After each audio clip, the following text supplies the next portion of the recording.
দুইটা দুইটা ভয়ঙ্কর পাপের কথা বলে দেই। এই দুইটা পাপে যারা আসক্ত হয়ে আছে তারা তওবা করে ফিরে আসলে পরেও সারা জীবন তাদেরকে এটা সাফার করতে হবে। কথা বুঝতে পারছেন না? তওবা করে ফিরে এসেছেন মনে করেন, তারপরেও আপনাকে সারা জীবন এই পাপের ফলটা ভোগ করতে হবে।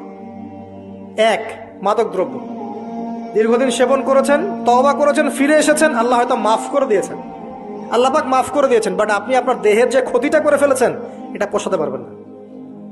এক নাম্বার। দুই, তখন আপনি যদি বিয়ে করেন আপনি স্ত্রীকে সন্তুষ্ট করতে পারবেন না। হ্যাঁ। দুই নাম্বার হচ্ছে এই যে গোপনে যুবকরা যে পাপটা করে, মাস্টারবেশন, যেটাকে আমরা বলি হস্তমৈথুন, এই পাপ যেসব যুবকরা করছে বা করে, এবং অ্যাভেলেবেল এই পাপটা সবাই করে, কারণ এখন পর্নের যুগ, পর্ন দেখলে তো আর কোনো উপায় নাই, তখন তো এই পথেই যেতে হচ্ছে, নিজের উপরে নিজেকে জুলুম করতে হচ্ছে।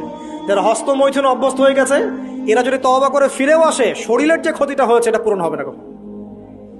দেখেন, আমার মতো বয়সে, আমার চেয়ে প্রায় 10 বছর বয়স আগেই তারেক বিন জিয়াদ স্পেন জয় করেছিল।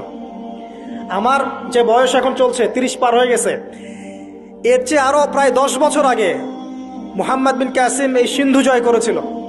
এখন যে ইসলাম আপনি ভোগ করছেন এটা তাদের ফল, তাদের এই জিহাদের ফল। তো এখন আমাদের এই যে 20 বছর 30 বছরের যুব সমাজের দিকে তাকায় দেখেন, একবার তাকায় দেখেন, চেহারাগুলো একটু দেখেন, চেহারা দেখেন, এক একটা চেহারা দেখেন, চেহারায় নূর নাই, নষ্ট হয়ে গেছে, নামাজ নাই, চোখগুলো বসে যাচ্ছে, কারণ সারা রাত জেগে থাকছে, ওই যে টিকটক টিকটক টিকটক সারা রাত। হ্যাঁ, সারা রাত ফোনে, সারা রাত গল্প গুজব।